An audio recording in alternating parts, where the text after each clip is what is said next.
Amen. Pastor Jesse here and Apostle Lynette of a Living God Service. Tonight is our Thursday night, 6 p.m. Bible study. Amen. Apostle Lynette Pastor Jesse ዛሬ ደግሞ የመጽሐፍ ቅዱስ ጥናታችንን የሐሙስ የመጽሐፍ ቅዱስ ጥናታችንን በ12 ሰዓት ነበር መጀመር የነበረበት ከግማሽ ሰዓት በፊት ይቅርታ አድርጉልን አፍደን በመጀመራችን Please forgive us for being late. We're having technical difficulties with the equipment. ይቅርታ ያረፈድንበት ምክንያት ቴክኒካል የሆነ ችግር ስላጋጠመን ነው። በሚቀጥለው በሰዓታችን እንገናኛለን። እግዚአብሔር ባርካችሁ። So hard right now here in Ghana to get a good signal, and I can tell by our live that our signal is terrible because there's nobody really joining it. ያው በጋና እንደምንገኝ ታውቃላችሁ። በጋና ደግሞ ኔትወርኩ አንዳንድ ጊዜ አስቸጋሪ ነው፣ በጣም አስቸጋሪ ነው። አሁንም እንደምናየው ከሆነ የተለያዩ ሰዎች በጣም ገባ ነው የሚሉት ያው በቂ የሆነ ኢንተርኔት ስለሌለ ነው። ስለዚህ ኢንተርኔታችንን እንግዲህ እየተጠቀምን ነው እኛም። ስለዚህ ያው ሲግናሉን ስናየው በጣም ትንሽ ነው የሚታየው። ስለዚህ አብራችሁ ቆዩ። ለእግዚአብሔር በረዳችሁ መጠን እስከምንጨርስ ድረስ አብረን እግዚአብሔርን ቃል እናጠናለን። But we're soldiers for Jesus Christ, and that ain't going to slow us down. We're going to keep working for Jesus. The devil can't stop what God's doing through our ministry. And so tonight we're still going to have this Bible study. I don't care if nobody sees it live, we're still going to post it on YouTube. በእርግጥም የእግዚአብሔር ክርስቶስ ወታደሮች ነን። ጠላት ሊያቆመን አይችልም። ምንም ያህል ኢንተርኔቱ የተለያየ ችግር ቢያጋጥመው ግን በእርግጥም እግዚአብሔር ስለሚረዳን እንቀጥላለን እስከ መጨረሻው ድረስ። እናንተ ማብራችሁን እንደምትሆኑ እናምናለን። We are teaching from Ezekiel chapter 37. እያጠናን ያለነው We don't have our hard Bible tonight. ይቅርታ አድርጉልን። ዛሬ የመጽሐፍ ቅዱስ ማንበብ አንችልም። የአማርኛ መጽሐፍ ቅዱስ በእርግጥም ይዤ ከኢትዮጵያ አልመጣሁም። በስልኬ ላይ ነው የምጠቀመው። ይቅርታ አድርጉልን። ስለዚህ እናንተ እኔ እነግራችኋለሁ እየከፈታችሁ ማንበብ ትችላላችሁ። We're trying everything we can to find the best phone and the best router to have a good signal, and it's terrible. Sorry, there's nothing we can do, but it's going to get better. Praise God. በእርግጥም የእግዚአብሔር በረዳን መጠን ጥሩ የሆነ ራውተር ጥሩ የሆነ ሲግናል እንዲኖረን ብለን የምንችለውን ሞክረን ነበረ። ግን እግዚአብሔር ይመስገን ወደፊት እንግዲህ ለማስተካከል እንሞክራለን። ስለዚህ ያው መጽሐፍ ቅዱስ እንደሌለ ነግሬያችኋለሁ። እናንተ እየከፈታችሁ ማንበብ ትችላላችሁ። Please like and share and subscribe, or like and share and follow, and what am I going to say? Comment. Let us know what you think. Go ahead and comment and say what you need prayer for, different things. Praise God. እግዚአብሔር ይመስገን። ላይክ እና ሼር ማድረጋችሁ ደግሞ ቀጥሉ። ማንኛውም አይነት ጥያቄ፣ ጸሎት፣ ጥያቄ የተለያየ ነገር ካላችሁ በኮሜንት ላይ ማስቀመጥ ይቻላል። ስልክ ግን አይቻልም። So if you don't know who we are Living God Service, a non-registered, non-profit, working towards registry. In Ghana, we are missionaries in Ghana right now. እኛ የምንባለው የሊቪንግ ጋድ ሰርቪስ የህይወት እግዚአብሔር ቤት አገልጋዮች ነን። ስለዚህ እኛ የምንገኘው በጋና ነው። ስለዚህ የጋና ሰዓት አቆጣጠር በ12 ሰዓት ተኩል ላይ ነው የጀመርነው። We're experiencing hindrances in our online program because God is moving mightily right now here in Ghana. But even it doesn't matter what Satan or anything else does to try to hinder this program. It cannot be stopped. Our God is the living God who created heaven and earth, and He is the one who fights for us, goes before us, and He's blessing our practical ministry out and about here in Ghana right now. የእኛ አምላክ ያው አምላክ ነው። ስለዚህ ቅድም ያላልኳችሁ ነገር እኛ ያልተመዘገብን ግን በመመዝገብ ያለን ድርጅት ነን ሁሌም እንደምንለው። ስለዚህ ህጋዊ ነን። በእርግጥም አሜሪካን ሀገር ፓስተር ጄሲ ህጋዊ ለማድረግ ይህንን አገልግሎት በእርግጥም እየሞከረ ነው። ስለዚህ ወደዛ ደረጃ እየሄድን ያለ ነው። ስለዚህ ይህንን ነገር ቅድም ስላልተረኩኝ So we're going to take over where we left off in Ezekiel chapter 6, but I'm going to read a couple verses in Ezekiel chapter 37. የሕዝቅኤል 37 ላይ ደግሞ ያላብራራሁትን እንነጋገራለን። እንደዚሁ ደግሞ ሕዝቅኤል 6ን ዛሬ ደግሞ እናያለን። But before we do, we're going to talk about offering and giving. ከወደ ቃል ከመሄዳችን በፊት ደግሞ ሁሌም እንደምንናገረው ስለ መስጠት እንነጋገራለን። All Christians love to give. ሁሉም ክርስቲያን መስጠት ይወዳል። My wife and I, we live a sacrificial life of giving. እኛ የምንኖረው የመስዋዕትነት ህይወት ነው። In fact, we have designated $200 a month to a program right here in Ghana called Mercy and Compassion, where we're feeding the poor in a local church here in Ghana. እኛም እግዚአብሔር በረዳን መጠን በየወሩ $200 ለእግዚአብሔር ስራ መርሲ ኤንድ ኮምፓሽን ወይም ምህረትና ርህራሄ በሚባል ቀን ላይ የእግዚአብሔር ስራ ለመስራት ይህንን ነገር እናደርጋለን። You can go onto our Facebook page, Living God Service Home Church, and you can see all the pictures we've posted and where we have given and our fundraising opportunities that you could personally give for. ሁሉንም ያነሳናቸውን ፎቶ በዛ ፕሮግራም ላይ ያንን ነገር የምናደርገውን ነገር በሙሉ በፌስቡካችን ፔጃችን ላይ ማየት ትችላላችሁ። ስለዚህ ሁሉ ነገር ግልጽ ነው የምናደርገው ነው። All right, and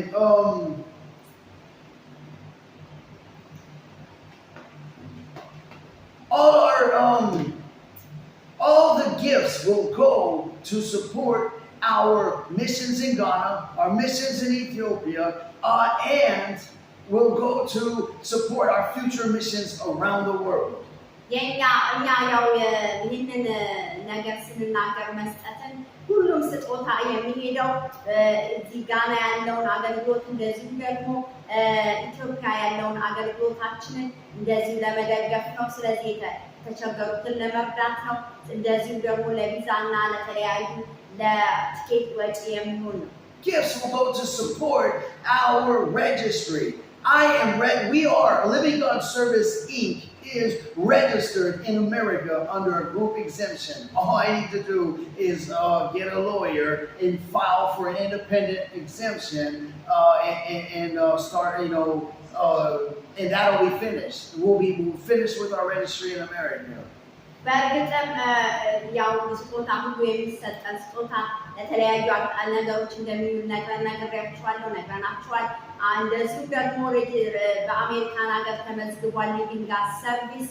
ስለዚህ ለወደፊቱ ደግሞ እግዚአብሔር ፈቅዶ ወደ አሜሪካን ሀገር በምንሄድበት ጊዜ በሎየር ያንን ነገር እናደርጋለን። ስለዚህ ለዛ ወጪ ገንዘብ ያስፈልጋል። I'm trying to post it, but Apostle Meret, she preached a fired up message in Oshia, Ghana. It's out right outside of Waja, close to where we live.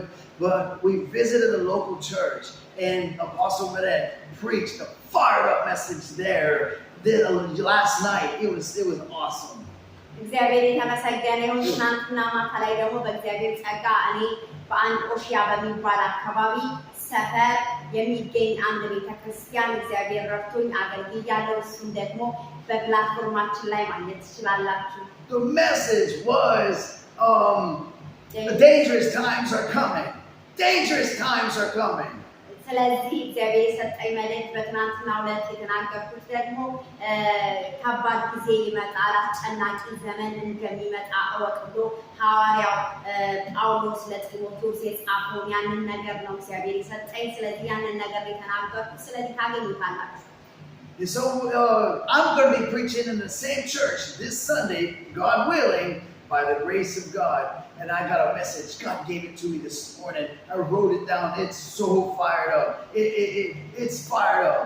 Hallelujah. እግዚአብሔር ደግሞ በሮች እየከፈተልን ነው። ፓስተር ጄሲ ደግሞ በሚመጣው እሑድ ደግሞ እሱም እዛው ቸርች ያገለግላል። እዛው ቤተክርስቲያን ተጋብዟል። ስለዚህ እሱም ያገለግላል። እግዚአብሔር መልእክት ሰጥቶታል። ዛሬ ጠዋት ላይ እግዚአብሔር በመንፈስ ያነቃቃው ነበረ። ስለዚህ በዚህ መልእክት ላይ እኔም ደግሞ በጣም ተነክቻለሁ። እግዚአብሔር ታላቅ ነገር ያደርጋል። እግዚአብሔር ይመስገን።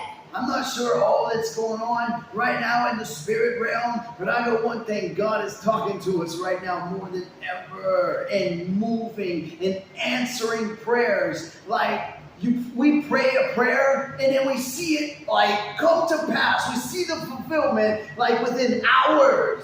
Hallelujah. ምን እየሆነ እንዳለ በዓለም ላይ በምድር ላይ እንደሆነ ባናውቅም እግዚአብሔር ግን የጸለይነውን ጸሎት ወዲያው እየመለሰልን እያየን ነው። የሰሙን ብዙ የምስጋና ነው የምናቀርበው። ምስጋና በእግዚአብሔር ፊት አለ። ምክንያቱም ጸሎታችንን እግዚአብሔር እየሰማ ወዲያውኑ ጠዋት የጸለይነው ወዲያውኑ ስንወጣ እያየነው ነው። እግዚአብሔር ይመስገን። Like literally, one of her friends, we're not going to name them, someone we know, they were praying for and asking for us to pray for her that she would have a husband. And now there's no wedding arrangements or anything like that. But the point is I took this thing to prayer. We took this thing to prayer. But I went specifically and I spent some time going around this issue, going around everything that I could think of, pleading with the Lord. And guess what? Like the next day, or no, actually that night, my friend from America, he calls me up in the middle of the night. And he says, guess what, Jesse? I got saved. Like I really got saved. Like God changed my life. I used to be a gangbanger and a drug addict, and I used to drink like crazy, but now my life is changed. I am fired up and I want to preach revival. All I want to do is spend my life telling people about Jesus now. Hallelujah. እግዚአብሔር ታላቅ ነገር አድርጓል። በእርግጥም አንድ የፓስተር ጄሲ የባለቤቴ ጓደኛ ቀድሞ በተለያየ ህይወት ውስጥ የነበረ ሰው ነበረ። አንድ ከትናንትና ወዲያ ትናንትም እያዋራ ነው ነበረ። ከትናንትና ወዲያ ማታ ላይ እግዚአብሔር ልቡን ነክቶት ይህ ሰው በእርግጥም ከእግዚአብሔር ከእስራት ነፃ አውጥቶት ጌታ ኢየሱስን አግኝቶ በውሃ ጥምቀት ደግሞ ይጠመቃል። ስለዚህ ከእሱ ጋር ስናወራ ነበር። እሱም ደግሞ የተለያዩ ነገሮች ነገረን። እግዚአብሔር ደግሞ ከፈቀደ እንግዲህ እግዚአብሔር የፈቀደውን ነገር ያደርጋል። በእርግጥም ከጓደኛዬ ጋር እንድንተዋወቅ እግዚአብሔር ከፈቀደ እንደዛ ልናደርግ አስበናል። ስለዚህ በእርግጥም ስንጸልይ ነበር ለሁለቱ። እግዚአብሔር ግን መልስ ሰጥቶናል። በእርግጥም ከዚህ በኋላ የሚሆነውን አናውቅም። እግዚአብሔር ግን መልካም እንደሚያደርግ እርግጠኛ ነኝ።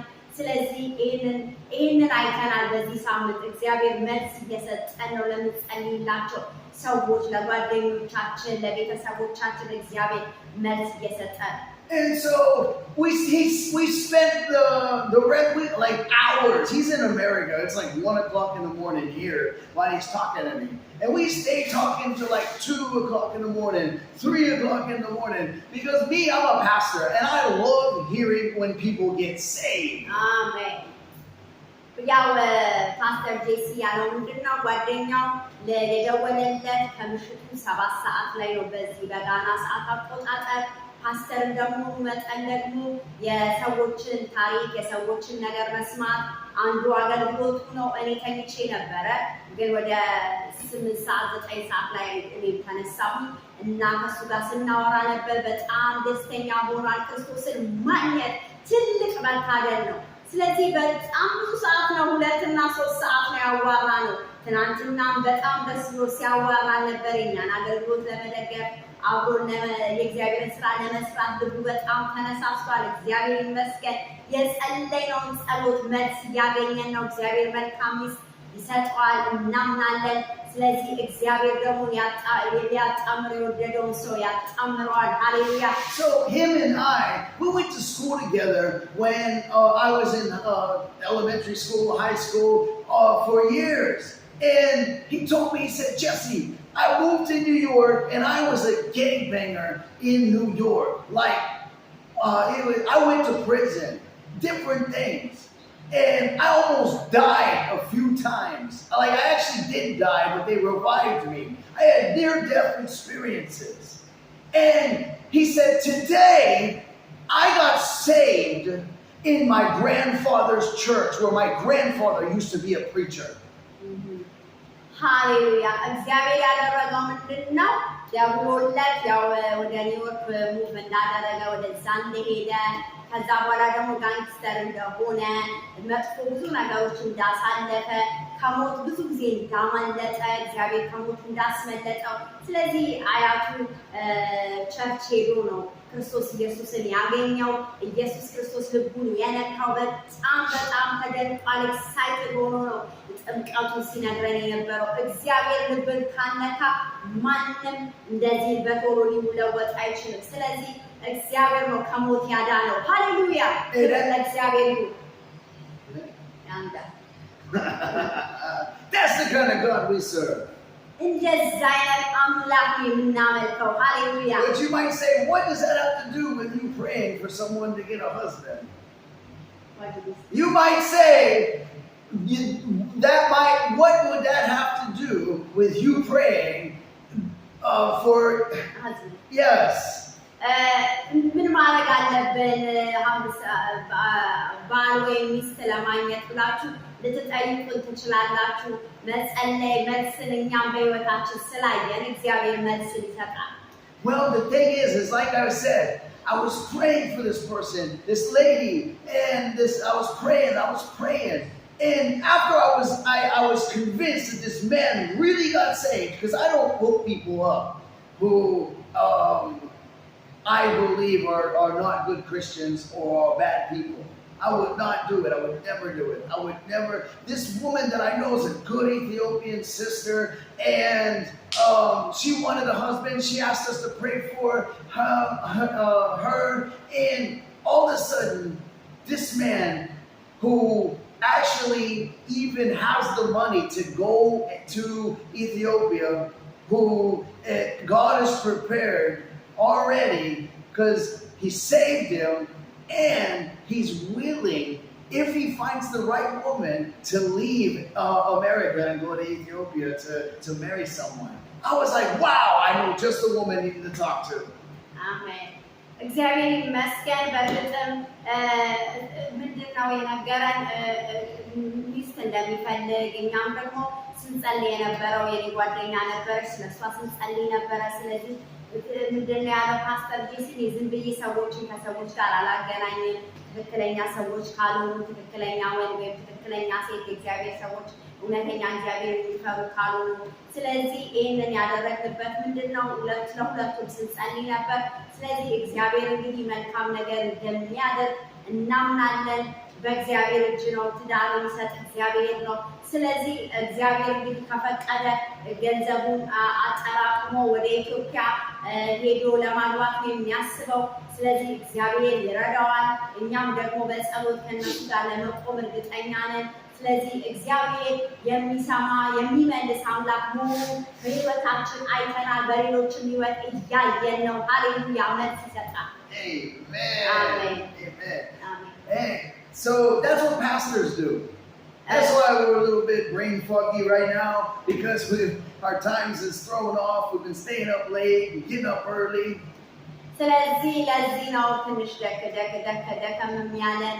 በእርግጥም ሰዎችን ማገልገል አለብን። በሄድንበት ቦታ ሁሉ የፓስተር አገልግሎት፣ የአፖስትል አገልግሎት፣ ሌሎችን መርዳት፣ ሌሎችን መከር፣ ከሌሎች ጋር አብሮ መጸለይ፣ ይሄ ነው አገልግሎታችን። ስለዚህ እንቅልፍ እንኳን መስዋዕት ማድረግ ካለብን ተነስተን ለነዛ ሰዎች መጸለይ ይገባል። Go into other churches to preach and have service, and try to fix and upgrade our equipment, which didn't work. Sorry. ስለዚህ እንደዚሁም ደግሞ የተለያዩ ቸርቾች አገልግሎት ስንጠራ ሄደን ማገልገል፣ እንደዚሁም ደግሞ የኛንም አገልግሎት ደግሞ አፕዴት ማድረግ አፕግሬድ ማድረግ ነው የኛ ዓላማ። I keep forgetting my thought. I have the thought. I keep forgetting it. አንድ ሀሳብ ነበረኝ የረሳሁት፣ ይቅርታ አድርጉልኝ። Praise God, praise God. This Bible study is going to be short today. I wanted to share the testimonies. Oh, the testimony. Praise God, praise God. Testimony. So right now, that's why the devil's fighting so much, because he don't want you to hear this. This testimony. Listen, when God tells you something, obey it, please. I'm preaching at myself, because For months, God was telling me to make the flyers, make the flyers, make the flyers. I had money at different times, but I was tight, okay? Living a missionary life is tight on finances. That's why we ask for giving. That's why we're talking about giving. That's why we're sharing testimonies, trying to prove to you that we're a legitimate nonprofit. I mean, you non-registered nonprofit, working toward registry. We're actually doing good work. We're real ministries, even missionaries, even though we don't have, sponsors and we don't have the credentials, legal credentials exactly.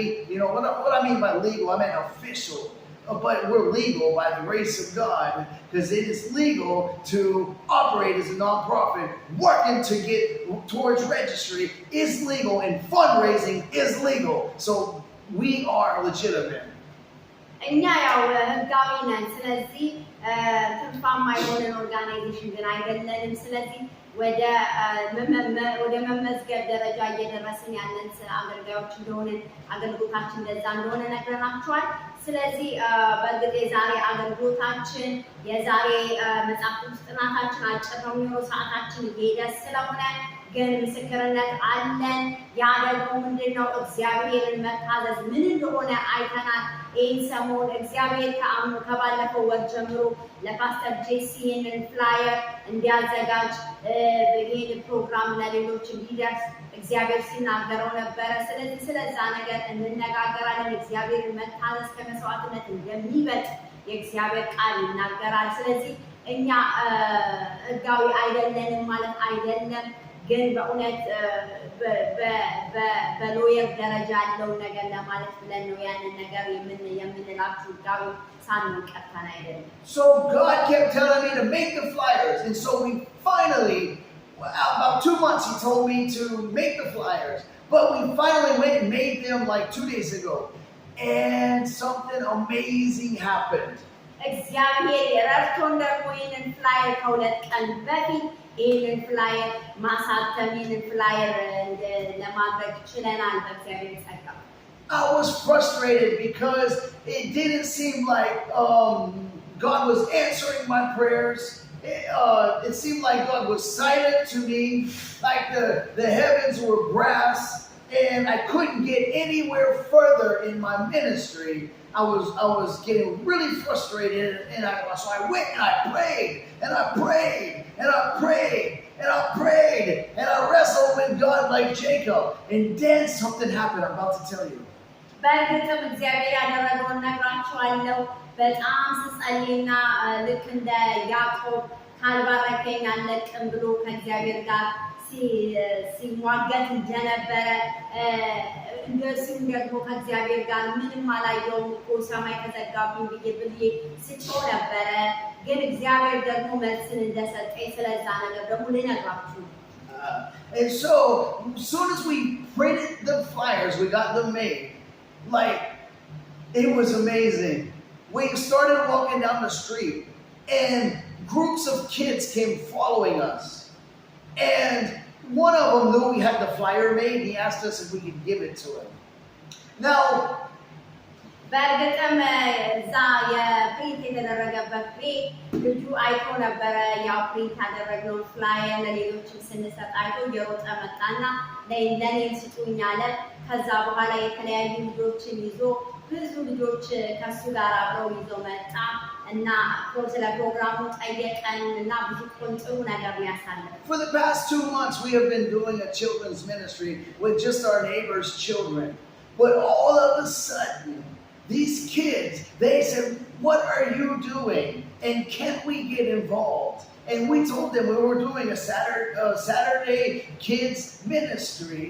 And they said, "We want to come. We want to come. If you have a service on Sunday, we want to come." And I was like, wow, this is fired up. I'm literally seeing our ministry and our growing and our prayers being answered right in front of my eyes. Like, wow. Hallelujah.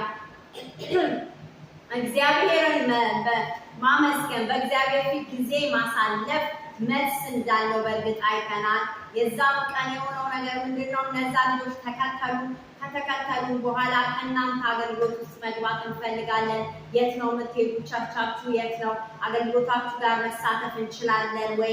እሁድም ፕሮግራም ካላችሁ እናንተ ቸርች መግባት እንፈልጋለን ምናምን አሉ። እኛ ቅዳሜ ከዚህ ቤት በታች ያለው ጎረቤቶቻችን ናቸው። የነሱ ልጆች መጽሐፍ ቅዱስ ጥናት ጀምረናል። የልጆች አገልግሎት ጀምረናል። የነሱ ልጆች ብቻ፣ ሌሎች ወደ ውጭ ያሉ ልጆችንም አልጀመርንም። ግን እግዚአብሔር በር ከፈተ። እነዚህ ህፃናቶች ደግሞ እንደሚመጡ ቃል ገቡልን። ሌሎችን እንጋብዝ ወይ ብለው ጠየቁን። ለመጀመሪያ ጊዜ እናንተኑ ምናምን ብለን እንደዛ አብራናላቸው።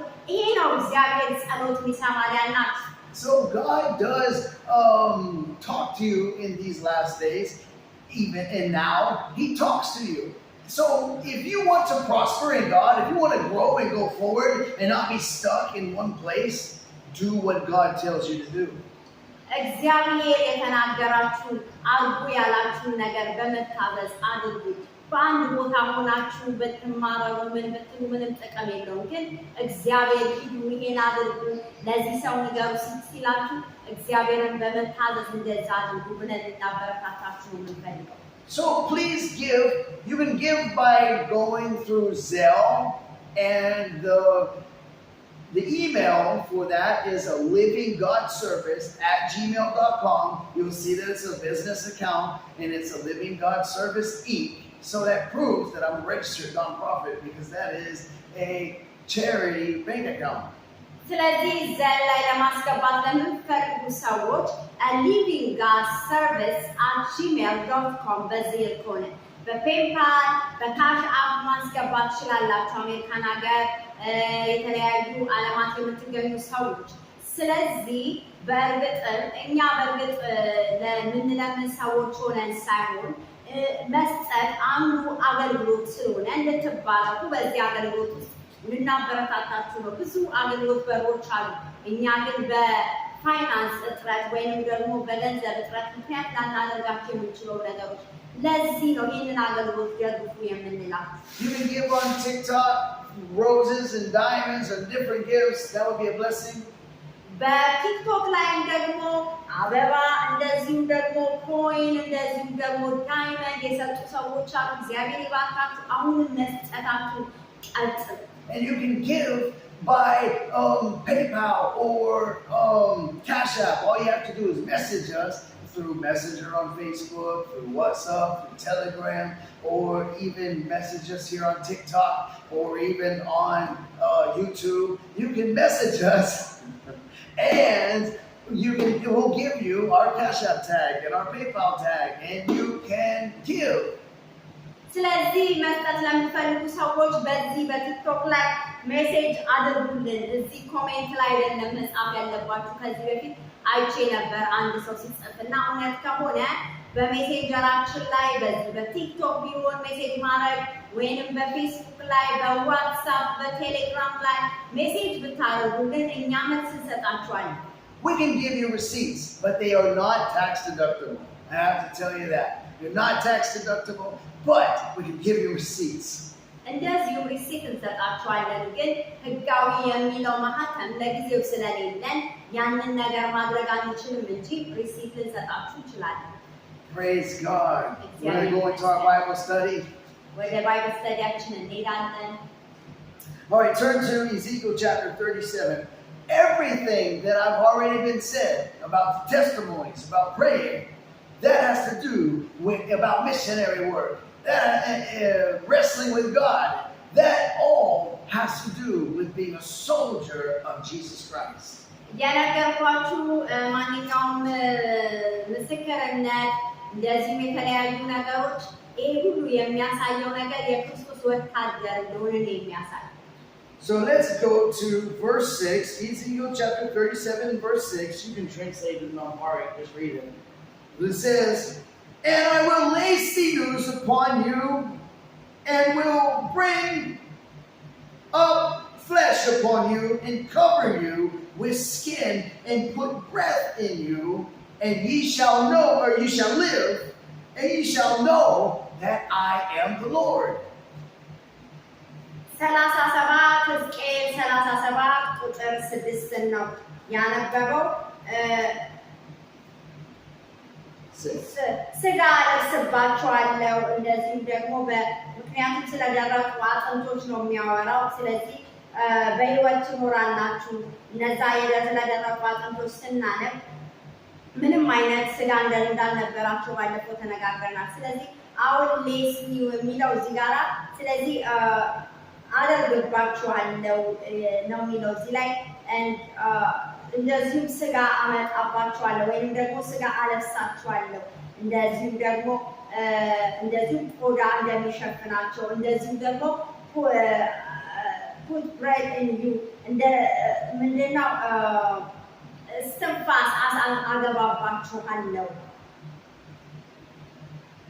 እንደዚህ እና በሕይወት ትኖራላችሁ እንደዚሁም እኔ እግዚአብሔር መሆኔን ታውቃላችሁ። ስለዚህ አጥንቶች የደረቁ አጥንቶች ምንም አይነት ስጋ የላቸውም። ስጋ የሌላቸው እንዴት አድርጎ ስጋ እንዳለበሳቸው እንደዚሁም ደግሞ እስትንፋስ እንደሰጣቸው ነው የሚያሳየው። ስለዚህ በሕይወት ትኖራላችሁ እኔ እግዚአብሔር መሆኔን ታውቃላችሁ ነው። So anytime there's two ways that you will know the Lord.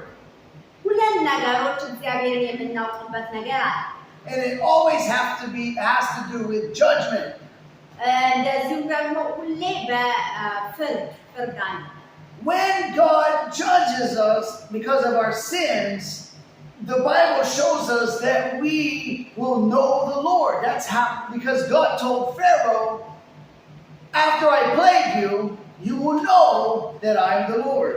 ስለዚህ ከፍርድ በኋላ ደግሞ እግዚአብሔርን ማወቅ ልክ ፈርዖን ላይ ያንን ነገር ሲያደርግ እግዚአብሔር ምንድን ያደረገው? እግዚአብሔርን ስለማወቅ እንዲያውቁ ነው ያደረገው። ስለዚህ እግዚአብሔር የእስራኤል ሕዝብ ማለት ነው። ስለዚህ እግዚአብሔርን ማወቅ በፍርድ ምክንያት ይመጣል ማለት ነው። But here you can also know that you can know the Lord in good judgment, because here they were judged to come back to life. እዚህ ጋር ደግሞ መልካም ፍርድ እግዚአብሔር ደግሞ ምንድን ነው ፍርድ ያደረገው? እዚህ ላይ ደግሞ መልካም የሆነ ፍርድ ወደ ሕይወት እንዲመጡ ያደረገው። ምክንያቱም ሕይወት የላቸውም ነበር፣ የደረቁ ናቸው። ሕይወትን ዘራባቸው። You might say, how does judgment for punishment and judgment for blessing, how are they both judgment? እንዴት ፍርድ ወደ በረከት ይቀየራል? ፍርድ እንዴት ደግሞ ቅጣት ይሆናል? Well, when a judge he bangs the gavel and he sends you to prison, which is the same as being locked up in bondage and sin, that is a judgment. እንደዚሁም ደግሞ በፍርድ ደረጃ እግዚአብሔር ሲያደርግ እንደዚሁም በእስር ቤት ውስጥ የተለያየ ነገሮች ሊያስገባን ይችላል። But when the judge rules and bangs the gavel and says, no, I pardon them and I set them free, that is also a judgment. እንደዚሁም ደግሞ እግዚአብሔር ነፃ ሲያወጣም ደግሞ ከዛ ነገር ምሕረትን ሲያደርግ ደግሞ ያም ፍርድ ነው ልንል እንችላለን። And that's exactly what happened here when the dry bones, or the people who were bones dead in the valley, they were dead because of judgment of their sins. እዚህ ጋር እዚህ ላይ ስንመለከት ለምንድን ነው ፍርድ ያለበት ምክንያት? ስለዚህ የደረቁ አጥንቶች ምንድን ነው የደረቁበት ምክንያት? በኃጢአታቸው ምክንያት ነው የደረቁት። So God sends Ezekiel and says, go into this valley and prophesy or preach to these dry bones and they will live. እግዚአብሔር ለሕዝቅኤል ሲነግረው ወደዛ ወደ ደረቁ ሸለቆ ሂድና ወንጌልን ተናገር፣ በእነዚህ በደረቁ አጥንቶች ላይ ትንቢትን ተናገር ያለው። So Ezekiel had to obey the commandments of God. ሕዝቅኤል የእግዚአብሔርን ትእዛዝ መቀበል ነበረበት። And then Israel, or the dry bones, they had to obey the commandment of God that came from the prophet. እንደዚሁም የእስራኤል ሕዝብ ወይም የደረቁ አጥንቶች ማለት እስራኤልን የሚወክለው እግዚአብሔርን መስማት፣ ነቢዩን መስማት አለባቸው። If they would have obeyed the commandment of God without the prophet, they would have been fine. But they didn't. And so now they had to submit to the prophet and let the prophet preach to them and tell them how to get right with God. እግዚአብሔርን ያለ ነቢይ ቢሰሙ መልካም ነበር፣ ግን ስላልሰሙ ነው እግዚአብሔር ሕዝቅኤልን ለነሱ የላከው ለእስራኤላውያን።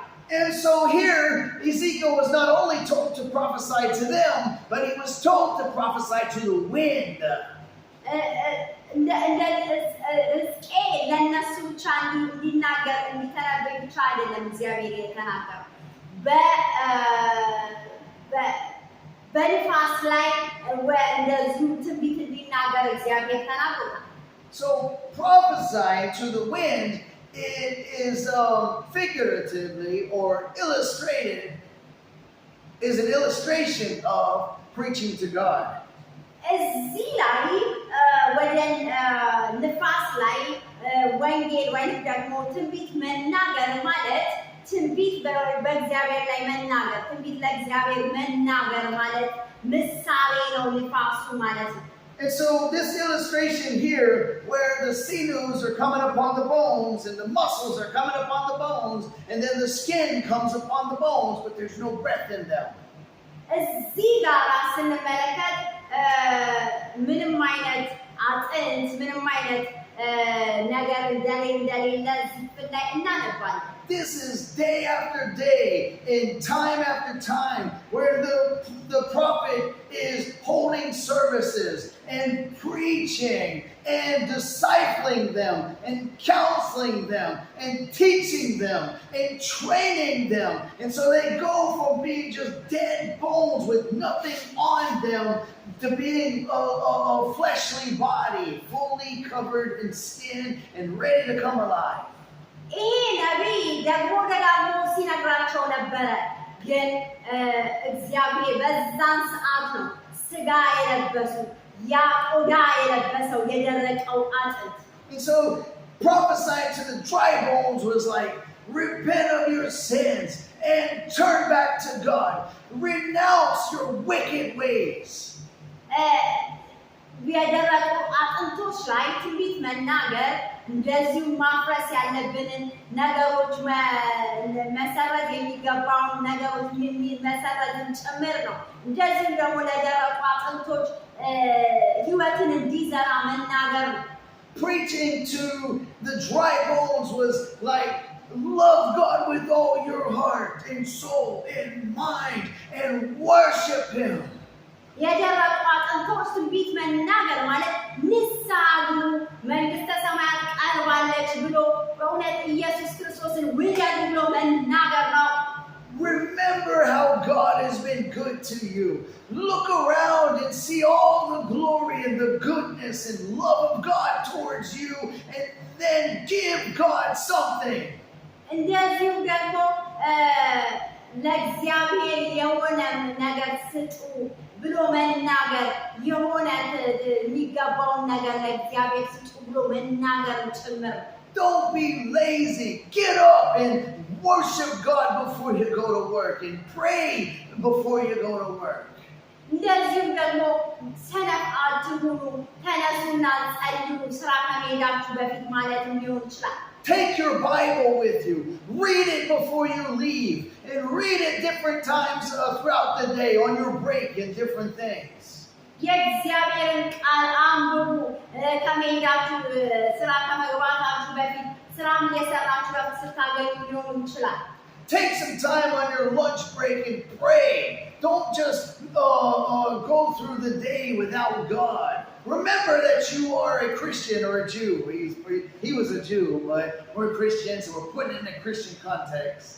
ያው እዚህ ክፍል ላይ ስንመለከት ሕዝቅኤል ጁሽ ነው፣ ግን በእርግጥ ወደ ክርስትና ደግሞ ስናመጣው ስራ ቦታም ቢሆን በእርግጥም የተለያየ የቁርስ የምሳ እረፍት በሚሆንበት ሰዓት መጸለይ ለእግዚአብሔር ጊዜ መስጠት ሊሆን ይችላል።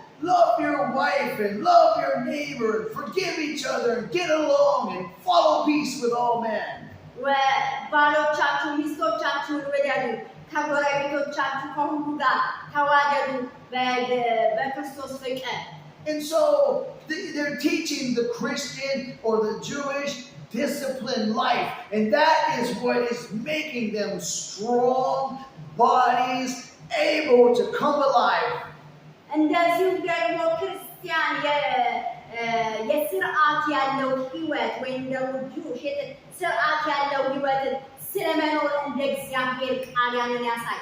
It's the preaching of the word from the prophet that or a pastor that is given them the ability to go from just being worthless, dry bones to a body ready to be filled with this breath of God. It's okay. በእርግጥም ደግሞ የእግዚአብሔር ሰው ወንጌል የሚናገረው ሰው እነዛ ለደረቁ አጥንቶች ነው። I don't know what's going on with this thing. Praise God. Amen. The line was about to shut off, but we're going to keep preaching anyways. Praise God. And so, prophesying to the wind now. What is prophesying to the wind?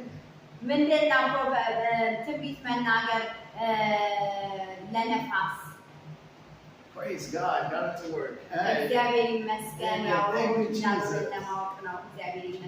So prophesying to the wind is like Ezekiel here was told by God, these people will live if you prophesy to them. But then they weren't there, not alive yet, no breath in them.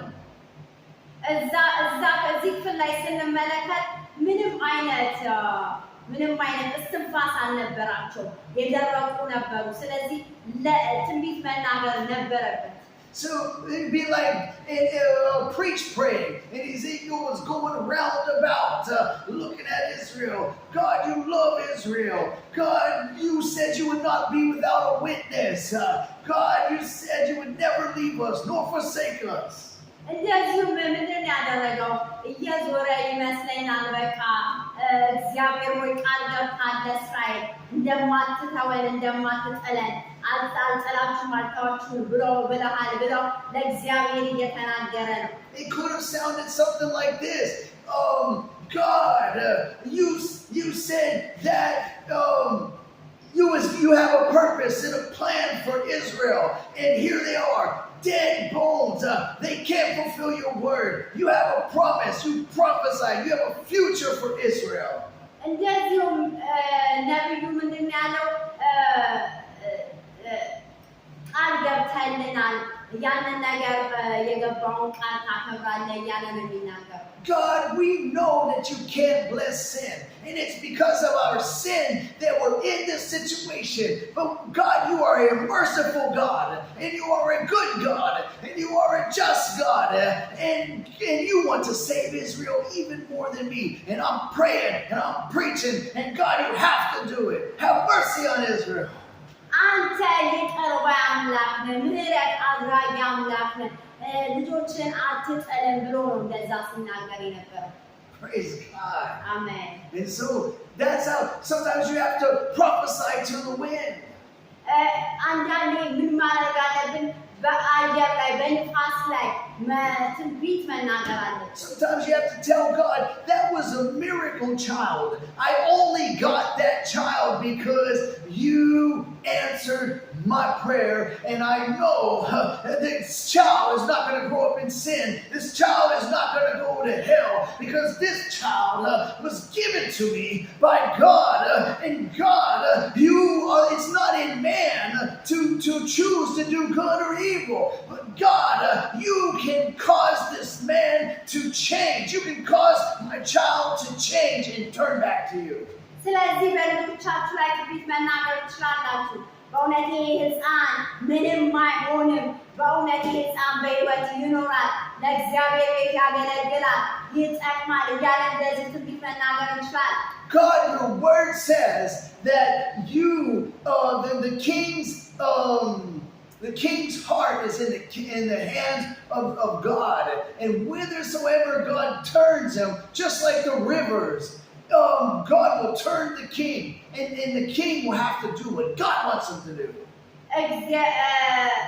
እግዚአብሔር የንጉሥን ልብ መቀየር እንደሚችል ምክንያቱም ሁሉ ነገር በእግዚአብሔር እጅ እንደሆነ እናውቃለን። Therefore, God, I know you can save my mom. God, therefore, I know you can save my brother. Therefore, I know you can save my child. And God, I'm asking you to do it. God, do it, Lord. Hallelujah. እንደዚህ ብለን መናገር እንችላለን። እናቴን ማዳን፣ አባቴን ማዳን፣ እህቴን ማዳን ትችላለህ ብለን ማለት እንችላለን። Amen. Amen. So let's go to Ezekiel chapter 6. Verse 13 and 14.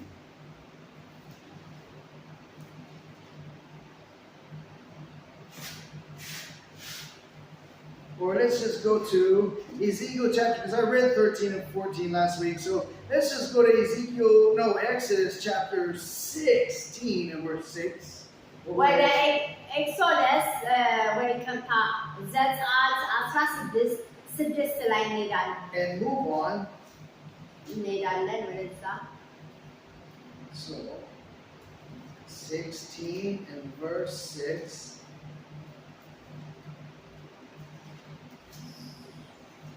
And we're about to wrap it up. We're going to close it on this scripture. ልናጠቃልል ነው በዚሁ ክፍል። And we'll take over here next week. I have pretty much exhausted. Well, I haven't exhausted it, but I have really covered the chapter of Ezekiel as much as I wanted to. ሁሉንም ባጠቃልል የሕዝቅኤልን ክፍል ደስ ይለኛል፣ ግን ትንሽ ደከመን ብሎኛል። ስለዚህ የዛሬውን በዚሁ እናጠቃልላለን። I believe God is totally satisfied with what I've covered, and so we're going to move on and just go through the outline for the next couple of weeks.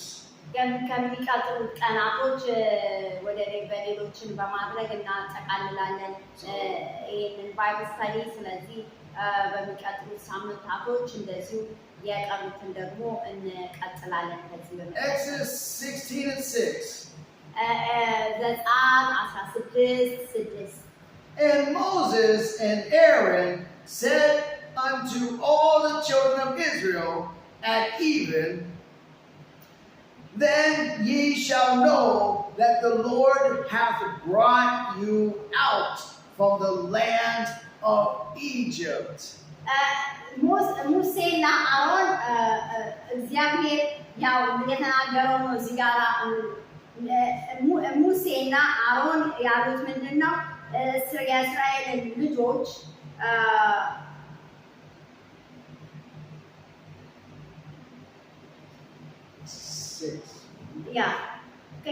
ከእስራኤል ልጆች ከግብፅ ያወጣ አንተ ነህ ብለው ኢቨን ዘን ይሻል ነው ታውቃላችሁ። እግዚአብሔር ከምንድን ነው ያወጣችሁ? ከግብፅ ነው እያሉ ነው ይህንን ነገር የተናገሩት ሙሴና አሮን። ስለዚህ ለምንድን ነው? ለእስራኤል ልጆች ነው ይህንን ነገር የተናገሩት። ስለዚህ እግዚአብሔር ከግብፅ ሲያወጣቸው እንዴት እንዳደረገ ነው ሙሴና አሮን እዚህ ክፍል ላይ የሚናገሩ። And so here is a scripture showing that God judges to save people, and that people will know the Lord when they are saved.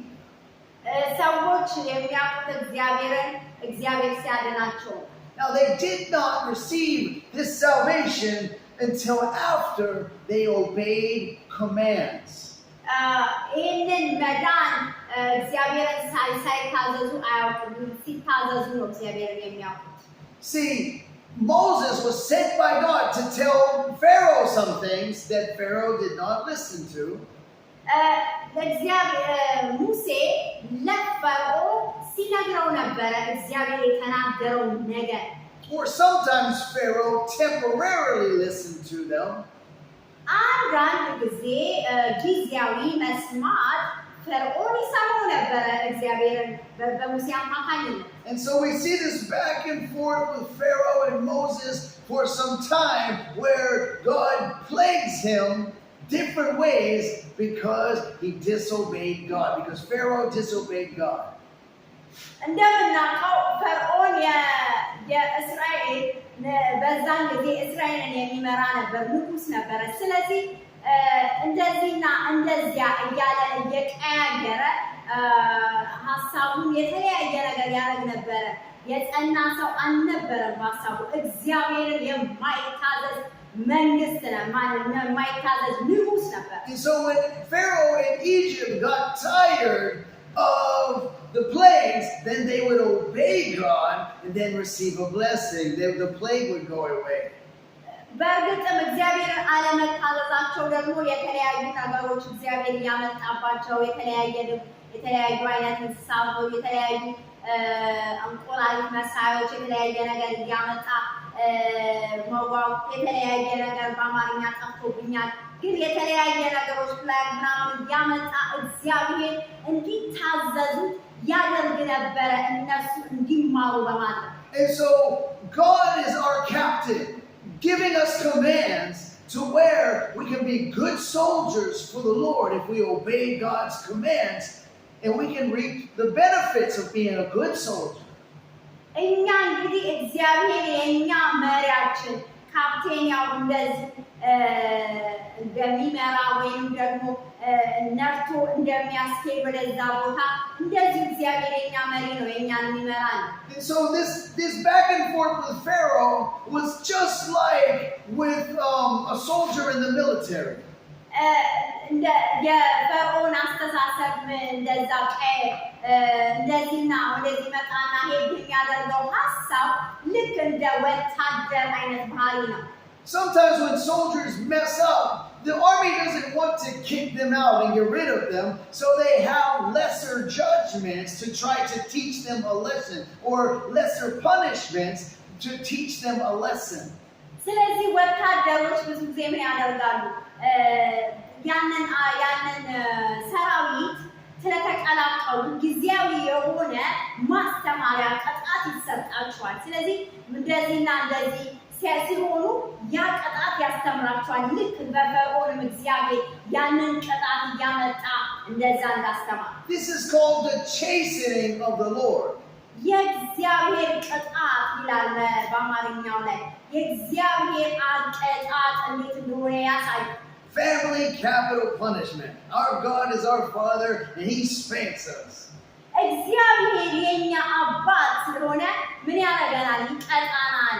በተለያየ አባርጩሜ ህፃናት አባታቸው እናታቸው እንደሚቀጧቸው ማለት ነው። እግዚአብሔርም እንደ ቤተሰብ ይቀጣናል።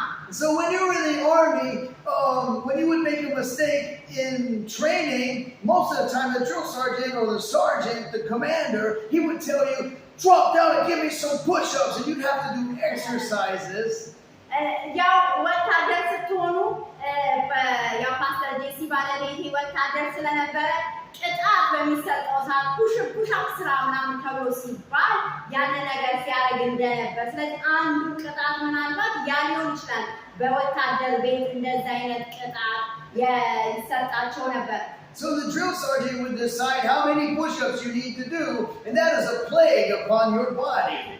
ስለዚህ ያ ሰርጀን ወይም ያ መሪ የተለያየ የቅጣት አይነት ይሰጣል። አንዱ ደግሞ ፑሽ-አፕ መስራት የተለያየ ለምሳሌ እንደዚህ ያህል ጊዜ 5 ጊዜ 10 ጊዜ ብሎ ያንን ይሰጥ ነበረ። So if you didn't continue to rebel, you actually fulfilled the commandment of doing the push-ups and then coming back to attention and going to parade rest, submitting in humility to the sergeant, then you could go on after that. Now your plague was over. Your punishment was over. ስለዚህ አመፃቸው እያቆመ ሲመጣ ወደ ትህትና ወደ መስከን ደረጃ ሲመጡ ወደ ቦታቸው ይመለሳሉ ማለት ነው። ምክንያቱም ያ ቅጣት የሚረዳቸው ለምንድን ነው? ወደ ትህትና ሊያስገባቸው ነው። ለዚህ ነው ፈርዖንንም ደግሞ እግዚአብሔር ትህትና ሊያስተምረው ያንን ቅጣት ያደረገው ወይም የእስራኤልን ሕዝብ። Now the soldier could rebel and not do push-ups. I ain't doing that either, drill sergeant. Then more punishment would come. And that's how God chastens us and teaches us. ምንድነው በወታደር ቤት ውስጥ መሪ እኔ አልቀጣም እንደዚህ አይነት ቅጣት ብለው ካሉ ሌላ ቅጣት እየጨመረ እየጨመረ ይመጣል እግዚአብሔርም እኛን የሚያደርገው ምንድነው ኤን አንሰማም ስንል አይነንም አላደርግም ካልን ሌላ ነገር ይመጣል በህይወታችን Now soldiers are sons and daughters to whatever country they are a soldier in. የተለያየ ሀገር ሆነን ወታደር ልንሆን ይችላል And so we as soldiers in the army of the Lord, we are children to God. And He's our commander. And all our soldier buddies or our brothers and sisters in church, that's the army of the Lord. ስለዚህ እኛ ሁላችንም የክርስቶስ ወታደሮች ነን የኛ መሪያችን ደግሞ እግዚአብሔር ነው ስለዚህ ቤተክርስቲያን የተለያየ ነገር ልትሰጠን ትችላለች የተለያየ አመራር ይኖረናል ስለዚህ ያንን ነገሮች መከተል አለብን And so sometimes we learn by watching others get judged and we learn when we get blessed and that's what happened right here in this scripture ስለዚህ ሌሎች ሲቀጡ ማየት አለብን መማር አለብን እንደዚህ ደግሞ ሌሎች ሲባረኩ ደግሞ እናያለን As a soldier you watch your buddy getting smoked they call it being smoked like a fire is smoked. Yeah. You get it smoked whenever you're doing a lot of push-ups and you're tired, you're suffering. When you see that, you're like, whoa, I'm not doing what he did. ስለዚህ ሰው ሲቀጣ ስንመለከት ልክ እንደሚነድ ጭስ ይሆናል ማለት ነው ሰውነታችን ማለት ነው ከላብ የተነሳ እንደዛ ይጨሳል ማለት ነው And that's what Israel was supposed to learn and they got blessed. They got brought out of Israel, brought out of Egypt, and we're going to go on the rest of our Bible study next week. ስለዚህ ለዛ ነው የእስራኤል ሕዝብ እንደዛ ያህል ሲቀጣ መጨረሻ ላይ በእውነት ከዛ ከግብፅ ከግብፅ ምድር እንዲወጡ እግዚአብሔር ያደረጋቸው በዛ አይነት መልኩ ነው ያንን መከራ ያንን ነገር ተቀብለው ማለት ነው ስለዚህ በዚህ ላይ ነው የምናጠቃልለው የዛሬ መጽሐፍ ቅዱስ ጥናታችንን በሚቀጥለው እንቀጥላለን Love your family, train them up in the ways of the Lord, and don't despise the chastening of the Lord. ስለዚህ የእግዚአብሔርን ቅጣት እንደ ተራ ነገር መቁጠር የለብንም The chastening of the Lord is for our good. የእግዚአብሔር መቅጣት ለእኛው ጥቅም ነው The Bible says that we are partakers of His holiness. That's the reason why He chastens us. እኛ የሰማይ ተካፋዮች ስለሆነ ነው እግዚአብሔር እኛን የሚቀጣው That's being a partaker. Like when you're a soldier, you wear the uniform. United States Army or Ethiopian Army or whatever. That's your name brand. You can wear that and you can wear it proudly. And that's what we are. We're Christians. We got the Christian flag. እኛም ደግሞ እንደ ወታደር እንደ ሰማይ ወታደር የሰማይ ተካፋይ እንደመሆናችን መጠን ክርስቲያን የሚለው ሰውነታችን ላይ አለ ማለት ነው Christian Army. Christian ወታደር partakers of the uniform of the holiness of God. We are owned by God. We are His children. We can wear His uniform and we can proudly serve our God. የጽድቅ ልብሳችንን ለብሰን ደግሞ የእግዚአብሔር ተካፋይ መሆናችንን የሚያሳይ ነገር በእኛ ላይ አለ ማለት ነው የእግዚአብሔር ወራት Amen. God bless you. አሜን ተባረኩ እንወዳችኋለን